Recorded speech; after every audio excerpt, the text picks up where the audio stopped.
Dan ini ada kaitannya teman-teman. Kenapa sampai sekarang para pejuang Gaza ini nggak pernah mengemis-ngemis minta negara-negara Arab kirimkan tentara kalian. Nggak pernah. Hampir sebulan, 27 hari Gaza dibombardir. Hampir setiap hari Abu Ubaidah, jubirnya Brigade Q Al-Qassam ini, tampil membuat rilis. Nggak pernah sekalipun dia meminta mengemis-ngemis kirimkan tentara kalian. Nggak pernah. Kenapa? Berbagai pertempuran antara para pejuang Gaza dengan musuh itu, para pejuang Gaza ini nggak pernah menurunkan lebih dari 30% kekuatannya. Sebelum Nabi Muhammad SAW meninggal, beliau menyiapkan pasukan terbaiknya di bawah pimpinan Usama bin Zaid, seorang pemuda yang ada yang menyebutkan usianya 16 tahun saat itu, dan dia membawahi, artinya memimpin panglima perang muslim. Rasul kirimkan ke arah Palestina untuk menaklukkan Palestina dari tangan Romawi.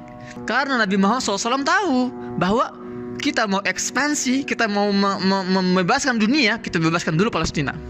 Inilah kunci, inilah jantung dunia. Dan ini difahami oleh musuh-musuh kita. Ini difahami oleh Henry Campbell Bannerman itu, yang mengadakan konferensi imperial tuh. Dia tahu. Ini difahami oleh para petinggi Amerika. Ini difahami oleh para petinggi Inggris. Kalian mau kuasai dunia, kuasai jantung dunia, Palestina. Maka wajar kalau banyak bertanya-tanya, Ustadz, bagaimana cara saya membantu Palestina? Mungkin kalian diantara orang-orang yang bertanya masalah itu. Saya sudah sanggup, Ustadz, melihat darah di mana-mana, jenazah para syuhada, anak-anak, wanita. Saya ingin berbuat sesuatu, saya harus ngapain, Ustadz? Dan saya selalu menjawab dengan jawaban yang sama. Bismillahirrahmanirrahim. Assalamualaikum warahmatullahi wabarakatuh. Masih hari yang ke-27 sejak agresi Israel, teman-teman. Ada beberapa pertanyaan yang sering sekali saya terima dan berulang-ulang ditanyakan oleh teman-teman di Indonesia. Apa yang bisa kita lakukan untuk Palestina hari ini? Saya dalam postingan sebelumnya sudah membahas alasan kenapa negara-negara di sekitar Palestina ini nggak bisa kirim pasukan. Kenapa Indonesia nggak bisa kirim pasukan? Kenapa Mesir, Yordan, Suriah nggak bisa kirim pasukan ke Palestina? Karena penjajahan Israel ke Palestina ini tidak sehari dua hari, tidak setahun dua tahun. Ini sudah diperhitungkan sejak 1907 dalam sebuah konferensi rahasia yang namanya konferensi imperial. Sudah saya jelaskan di video sebelumnya. Jadi adanya negara-negara, bendera-bendera, peraturan-peraturan internasional, pemetak-metakan kekuatan, itu semua bagian dari usaha agar Barat ini bisa mendominasi hegemoninya di Timur Tengah. Yang artinya kalau Barat itu berhasil menguasai, berhasil meletakkan hegemonia di Timur Tengah, di Palestina, maka tentu dia bisa menguasai, meletakkan hegemoninya di seluruh dunia. Itulah yang dimaksud dengan jantung dunia. Dalam pertemuan sebelumnya kita sudah jelaskan secara detail kenapa Palestina dinamakan jantung dunia. Karena lokasinya yang strategis, yang mengikat antara tiga benua besar, Afrika, Asia, dan Eropa. Kenapa Palestina yang mengikat tiga benua besar itu? Kenapa Palestina menjadi negara yang paling strategis? Itulah sunnatullah, itulah pemberian dari Allah. Dalam salah satu tulisannya, Profesor Dr. Abdul Fattah Al-Waisi, seorang akademisi Palestina, mengatakan bahwa 30% Al-Quran itu membicarakan tentang Palestina, membicarakan tentang para nabinya, membicarakan tentang warganya. Karena para nabi itu kan orang Palestina kan. Kita bicara Nabi Ibrahim, lahir di Irak, tinggal di Palestina. Anaknya dua-duanya, Ismail, Ishak, lahir di Palestina. Nabi Ishak punya anak lagi, Nabi Yakub, orang Palestina. Nabi Yakub yang akhirnya nama lainnya adalah Israel, hamba yang Allah cintai, Israel. Nabi Yakub punya anak lagi, Nabi Yusuf, orang Palestina. Kemudian Nabi Yusuf beranak pinak, Bani Israel, lahir Nabi Musa setelahnya. Setelah beberapa generasi, Nabi Musa ini orang Palestina, keturunan Palestina. Sampai nanti Nabi Sulaiman, Nabi Daud, Nabi Isa itu orang Palestina. Jadi kalau kita baca sejarah dalam Al-Quran, itu kita sedang membicarakan orang-orang Palestina. Jadi wajar kalau Palestina ini memang tanah yang Allah berkahi. 30% Al-Quran itu bicara tentang Palestina, tapi tidak pernah Allah menyebut kata Palestina dalam Al-Quran. Jadi kata Palestina bukan sebutan, bukan penamaan dari Al-Quran, dari Allah, tapi Allah menyebut Palestina dengan bahasa paling mulia, dengan menggunakan kosakata paling keren, Al-Ardul Muqaddasah, Al-Ardul Mubarakah. Banyak dalam Al-Quran Allah menyebut Palestina dengan istilah Al-Ardul Mubarakah, wa anjaynahu wa lutan ilal ardil lati barakna fiha lil alamin. Dan kami selamatkan, kata Allah, kami selamatkan Ibrahim dan Lut alaihi wassalam ke bumi yang kami berkahi, dan keberkahannya itu untuk seluruh alam semesta. Perhatikan kata-kata ini ya. Jadi keberkahan Palestina itu dampaknya, efeknya itu untuk alam semesta. Indonesia pun, pemerintah Indonesia, warga Indonesia, kalau konsisten memperjuangkan Palestina, demi Allah akan mendapatkan keberkahannya, akan kecepratan keberkahannya. Negara manapun kalau memperjuangkan Palestina akan terkena keberkahannya. Saya tadi siang dapat testimoni kakak saya ini punya sahabatnya ini, masya Allah ya, sejak agresi Israel ke Gaza ini dia mati-matian kan. Dia itu pengusaha kecil-kecilan, kemudian dia kalau nggak salah berdagang gitu kan. Dagangan dia itu hasil jualan itu dia kirimkan untuk Palestina. Sebulan ini dia 3 kali kirim dan nggak tanggung gitu ya. Omsetnya tuh dia kirim ke Palestina, cep untuk orang Gaza. Dan tadi saya dapat pesan beberapa jam yang lalu, katanya masya Allah, semenjak saya berikrar ikhlas untuk Palestina mengirimkan hasil keuntungan saya, itu rame. Dia bilang rame, nggak bisa berhenti, saya nggak bisa menangani para pelanggan gitu katanya, ya Allah. Dan itu banyak teman-teman, itu sejarah itu banyak sekali. Jadi jangan kaget kalau antum ya, kalau kalian semua totalitas dalam memperjuangkan Baitul Maqdis, Masjidil Aqsa Palestina, jangan kaget kalau Allah akan hujani kalian semua dengan keberkahan-keberkahan Palestina. Karena itu janji Allah. Alladzi barakna fiha lil alamin. Allah memberkahi Palestina untuk seluruh alam semesta. Itulah kenapa Palestina juga jantung dunia. Barang siapa yang menguasai Palestina, dia menguasai dunia. Kita lihat teman-teman, di sepanjang sejarah peradaban manusia, semua kekuatan imperium manapun di dunia yang pernah menguasai hampir separuh lebih dunia, mereka pertama kali mentargetkan Palestina sebagai wilayah yang harus dikuasai. Pada masa kejayaan misalnya Persia kuno, Persia dulu mereka menguasai Palestina, Baitul Maqdis mereka kuasai. Akhirnya mereka menguasai dunia, itulah jantung dunia. Kemudian masa kejayaan Yunani kuno misalnya, atau Asuria kuno, atau Romawi kuno. Ya, itu makanya alasan dibalik kenapa Nabi SAW, kalau kita lihat peta pertempuran, peta pembebasan kota-kota ketika Nabi di Madinah, itu pertempuran ke Tabuk, kemudian ke wilayah Hittin, kemudian ke wilayah Hunain ya. Itu semua mengarahnya ke arah Palestina. Bahkan sebelum Nabi Muhammad SAW meninggal, beliau menyiapkan pasukan terbaiknya di bawah pimpinan Usama bin Zaid, seorang pemuda yang ada yang menyebutkan usianya 16 tahun saat itu, dan dia membawahi, artinya memimpin paling perang Muslim. Rasul kirimkan ke arah Palestina untuk menaklukkan Palestina dari tangan Romawi.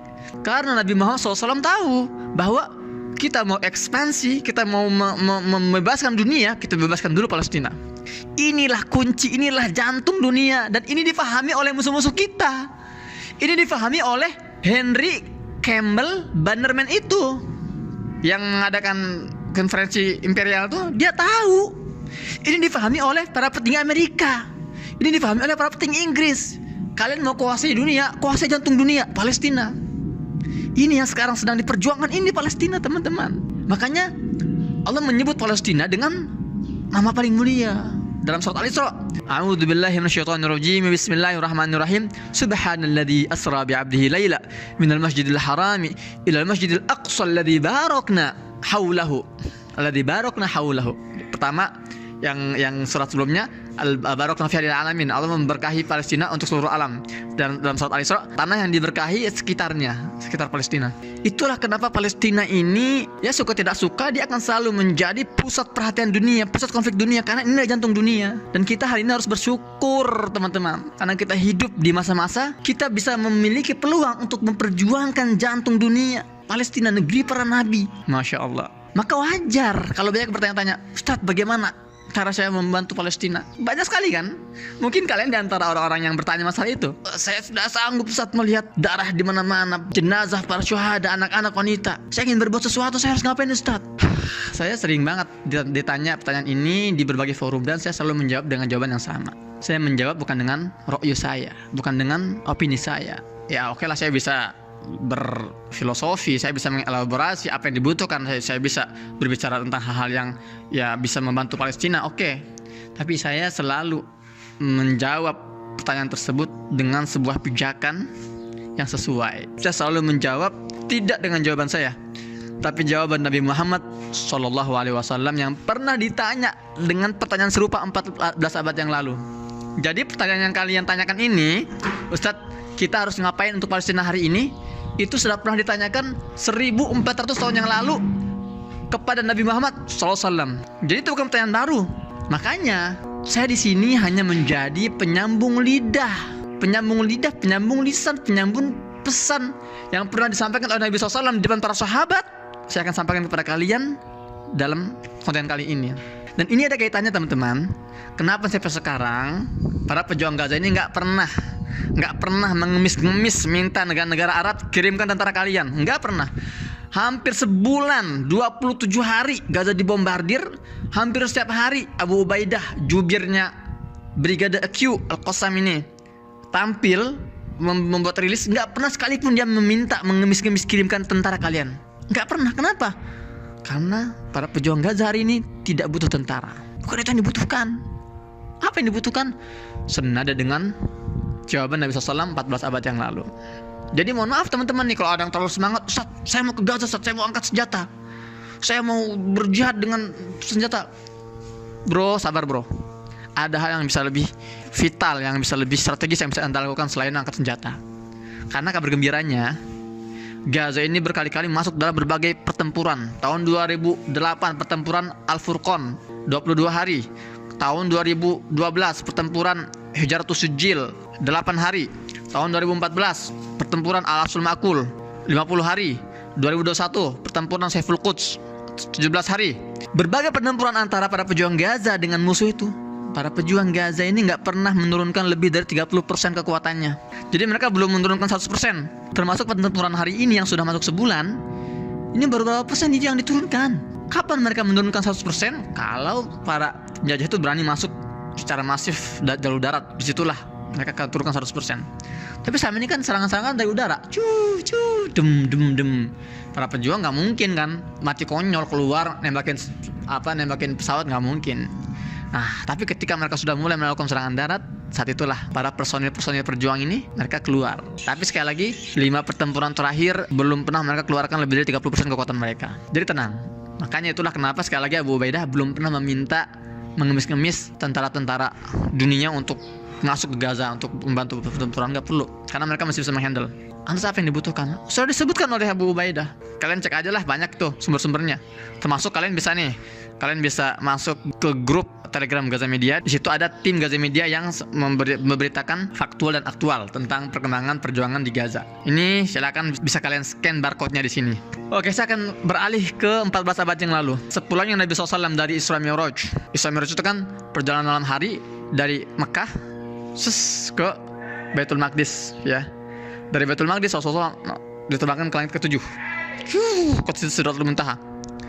Ada pertanyaan, apakah Allah Subhanahu wa taala tidak mampu menerbangkan Nabi Muhammad SAW malam hari itu, peristiwa Isra Mi'raj itu? Ini suara drone ini banget nih, kenceng banget nih. Tadi baru ada suara dentuman dekat banget di tempat saya berada. Tadi ada suara ambulan juga lewat. Oke. Pertanyaannya adalah, apakah Allah Ta'ala tidak mampu menerbangkan Nabi SAW dari Masjidil Haram langsung ke langit ke-7? Kenapa Allah mampirkan dulu dari Masjidil Haram ke Masjidil Aqsa dulu? Dari Masjidil Aqsa baru langsung naik ke langit ke-7 untuk mendapatkan perintah sholat 5 waktu, ya kan? Gitu pertanyaannya kan? Hikmahnya banyak, hikmahnya besar. Salah satunya adalah bahwa Allah ingin mengingatkan kepada umat Islam bahwa Palestina ini merupakan tempat terdekat dengan langit.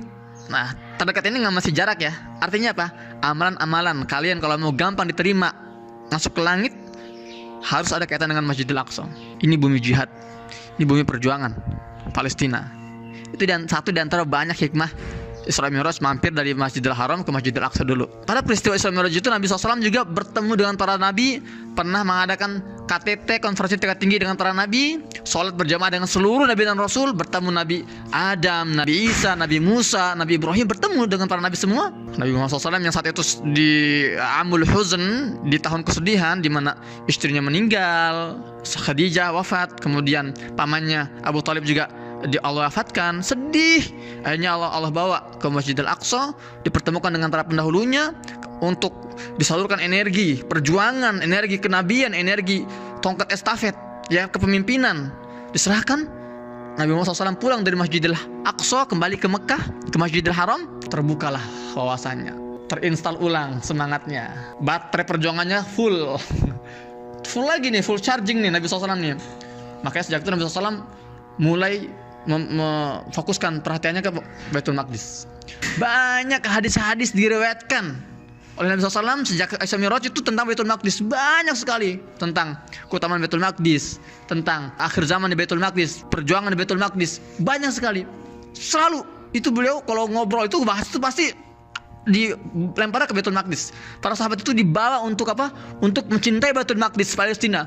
Para sahabat itu dibawa untuk mencintai, menghormati, memuliakan Baitul Maqdis. Sampai suatu hari, perhatikan, di sebuah forum Nabi sedang membahas tentang Baitul Maqdis. Seorang hamba sahaya namanya Maimunah angkat tangannya, atau Allah alam gimana, yang pasti dia interupsi. Apa kata Maimunah? Qalat, ya Nabi Allah, aftina fi Baitul Maqdis. Maimunah ini adalah hamba sahaya Nabi SAW, artinya pembantunya Nabi SAW. Kata Maimunah, seorang wanita ini, ya Rasulullah, ya Nabi Allah, berikanlah kami fatwa, instruksi tentang Baitul Maqdis. Kenapa Maimunah tiba-tiba meminta instruksi Baitul Maqdis, tentang Baitul Maqdis, tentang Palestina?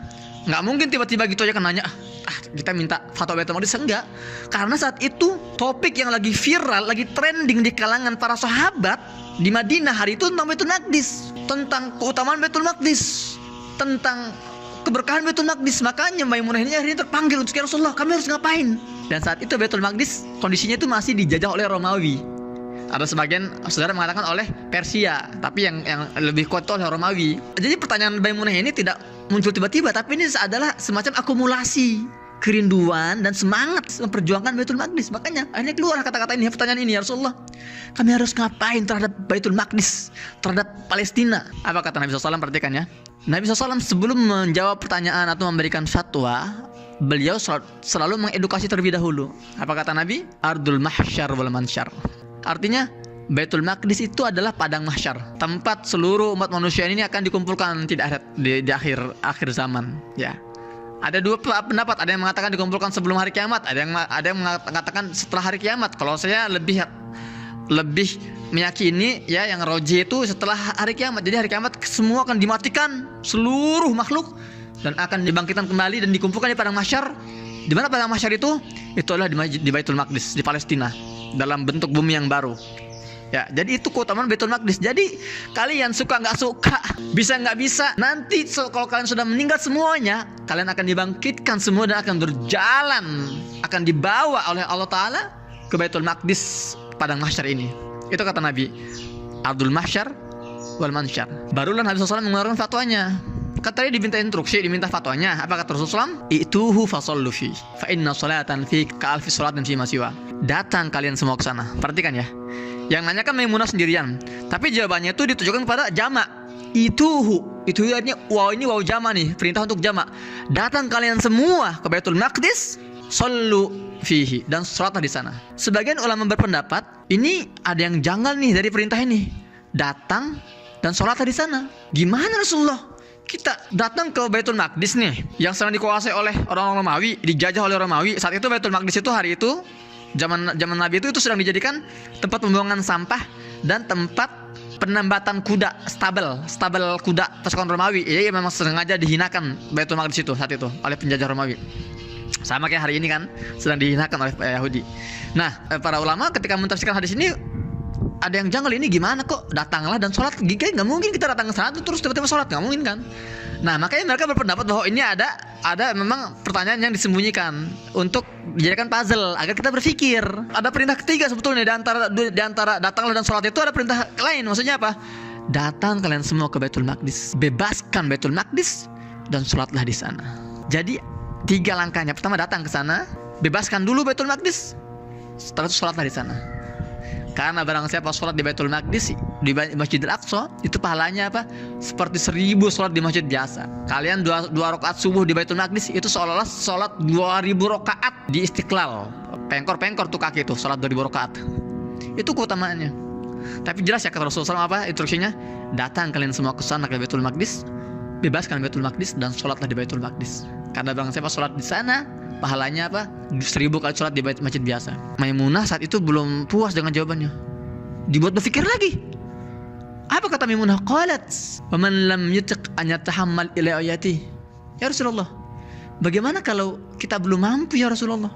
Jarak kita jauh loh antara Madinah dan Baitul Maqdis jauh ribuan kilo. Kami nggak punya kendaraan, kami nggak punya transportasi, dan kami nggak punya pasukan. Kami nggak punya kekuatan ya Rasulullah. Kami masih lemah hari ini. Gimana kami mau datang ke sana, bebaskan Baitul Maqdis dan sholat di sana? Gimana caranya? Sama gak kayak kita hari ini posisinya? Sama. Kalian mau gak datang ke Baitul Maqdis Palestina? Mau gak sholat sepuasnya di Baitul Maqdis? Mau kan? Bisa gak hari ini? Nggak bisa. Oke lah, ada beberapa yang datang mengunjungi Baitul Maqdis. Wah, saya bisa sholat di Baitul Maqdis, saya bisa sholat di Masjidil Aqsa. Tapi nggak ada luasa. Semua yang datang ke Baitul Maqdis itu, yang ke Masjidil Aqsa itu harus mengikuti peraturan marbot Baitul Maqdis. Itu siapa marbotnya? Israel. Nggak bisa kita enak-enaknya sholat di sana. Itu dibatasi usianya, dibatasi waktunya. Saya nggak pernah ke Masjidil Aqsa. 12 tahun saya tinggal di Gaza, nggak pernah sekalipun saya sholat di Masjidil Aqsa karena nggak bisa. Karena Masjidil Aqsa sedang ditahan oleh penjajah. Saya nggak bisa ke sana. Saya itu semua warga Gaza, 2,3 juta warga Gaza itu nggak ada yang bisa ke Masjidil Aqsa sholat di sana. Karena sedang menjadi tawanan penjajah. Makanya sama sekarang posisi kita hari ini sama dengan posisi Maimunah 14 abad yang lalu. Maka pertanyaan kita ke Nabi juga sama, ya Rasulullah. Anggap Nabi ada nih, ya hari ini, dan kita masih lemah, kita nggak bisa berbuat apa-apa. Sama pertanyaannya Rasulullah, kita harus ngapain ya Rasulullah? Kita belum punya kekuatan, kita belum punya tentara, kita belum punya transportasi, jauh jarak kami, kita terbatas, kita masih lemah. Jadi pertanyaan kalian sudah diwakili oleh Maimunah hari itu. Maka jawabannya pun bukan hanya untuk Maimunah. Ketika Nabi menjawab pertanyaan itu jawabannya untuk kita semua hari ini, untuk kalian semua. Camkan baik-baik, perhatikan baik-baik. Apa kata Nabi? Nabi nggak nyuruh kirim pasukan, bebaskan sekarang, tentara bergerak. Enggak. Nabi juga tahu saat itu kita masih lemah. Nabi nggak sembarangan memerintahkan, oke, semuanya mumpul lagi semangat nih, ayo kita bawa panah, kita bawa pedang, datang ke Baitul Maqdis. Enggak. Apa jawabannya kata Nabi? Perhatikan. Falyuhdi ilaihi zaitan yusraju fi fa inna man ahda lahu kana kaman shalla fi. Kata Nabi, falyuhdi, kalau kalian belum mampu, belum sanggup, falyuhdi, maka kirimkanlah hadiah. Yuhdi ini fi'il mudhari'. Asal katanya ahda, madinya ahda, yuhdi ihdaan, hadiah. Kata Nabi, maka kalian kirimkanlah hadiah ke Baitul Maqdis. Falyuhdi ilaihi zaitan, kirimkanlah hadiah berupa minyak. Kenapa minyak? Karena hari itu minyak adalah komoditas termahal dan termewah saat itu. Minyak itu banyak kegunaannya, bisa untuk makanan, ya bisa untuk listrik, bukan listrik artinya lilin gitu kan, bukan lilin, apa namanya, kayak lampu semprong gitu kan pakai minyak itu untuk menerangi Baitul Maqdis, itu minyak. Nah, tapi jangan kita pahami secara literal. Oke, ntar kita, Ustaz, saya akan kirim minyak Ustaz ke Baitul Maqdis. Jangan juga. Ya, disesuaikan komunitas hari ini apa gitu kan. Nah, kata Nabi apa? Kirimkan hadiah ke Baitul Maqdis. Karena barang siapa kirimkan hadiah ke Baitul Maqdis, ke Palestina, maka seolah-olah dia telah sholat di Baitul Maqdis. Oke, perhatikan teman-teman. Sekarang disinilah saatnya kita mentadaburi perkataan ini. Kenapa Nabi tidak menggunakan istilah sedekah?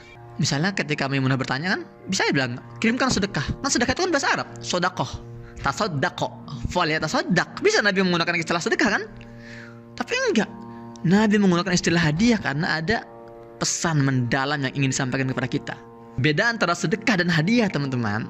Sedekah itu adalah pemberian, ya, pemberian dari orang yang identik orang kaya ke orang miskin, itu sedekah namanya. Dari orang pejabat ke rakyat jelata, itu sedekah namanya. Dari orang yang punya harta kepada orang yang nggak punya harta, sedekah. Iya, itu identiknya ya. Hadiah bukan. Hadiah ini adalah al-ata' minal muhib ilal mahbub, pemberian dari seseorang kepada orang yang ia cintai, yang ia sayangi, yang ia hormati, yang ia muliakan. Itu adalah hadiah.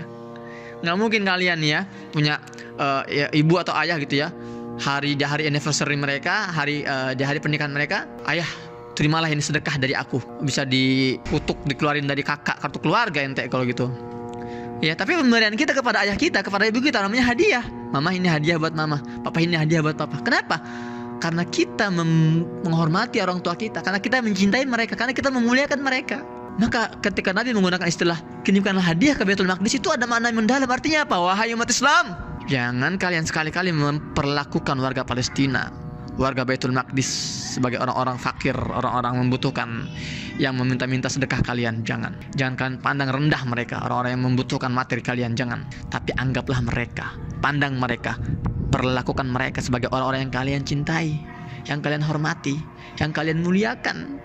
Maka kalau kalian mau beri sesuatu ke Palestina, niatnya apa? Hadiah, jangan sedekah. Itu beda antara sedekah dan hadiah. Jadi kita jangan menganggap orang Palestina sebagai orang yang kasihan, aduh orang miskin, orang yang terzalimi, enggak gitu. Tapi kita pandang mereka sebagai orang para pejuang yang sedang memperjuangkan kehormatan kita, yang sedang memperjuangkan wibawa umat Islam, karisma umat Islam hari ini. Itulah mereka. Maka pemberian kita tuh harus berupa hadiah. Itu pertama bedanya hadiah dengan sedekah, dari segi arti atau maknanya, dan dari segi bentuknya beda juga. Sedekah itu biasanya apa sih? Kalian nyolong 1 juta, paling sedekah 50.000 gitu kan, paling mata 100.000 gitu ya. Itu sedekah namanya, nilainya kecil. Kalau hadiah enggak, hadiah nilainya harus maksimal. Kita nggak mungkin ngasih sesuatu kepada orang yang kita cintai sesuatu yang sederhana gitu kan, tapi sesuatu yang mahal, yang memang bernilai besar, itulah hadiah. Jadi mulai hari ini teman-teman ya, instruksi jelas ya, kita jangan terlalu ngotot mau ke Gaza, mau memperjuangkan angkat senjata. Nggak dibutuhkan hari ini, nggak dibutuhkan, karena para pejuang masih bisa menghandle ya berbagai aksi operasi darat yang mau masuk ke Gaza. Para pejuang masih bisa. Tapi yang diperintahkan oleh Nabi SAW adalah kirimkanlah hadiah terbaik ya. Jadi 2, pertama niatnya jangan sedekah tapi hadiah untuk Palestina, Baitul Maqdis. Setelah niatnya sudah diluruskan, nilainya pun harus diluruskan. Bismillah, saat mulai hari ini setiap bulan saya akan sisihkan 30% pemasukan saya untuk Baitul Maqdis. Keren banget itu untuk Palestina. Jangan kaget kalau antum berani punya mental seperti itu. Jangan kaget kalau antum akan dihujani keberkahan setiap harinya. Nah, seperti itu teman-teman ya. Semoga bermanfaat. Sudah kepanjangan saya ngomong. Sampai jumpa di konten selanjutnya bersama saya Muhammad Hussein di Jalur Gaza. Oh ya, hari ini saya belum bisa keluar karena ternyata nama saya belum masuk di barter.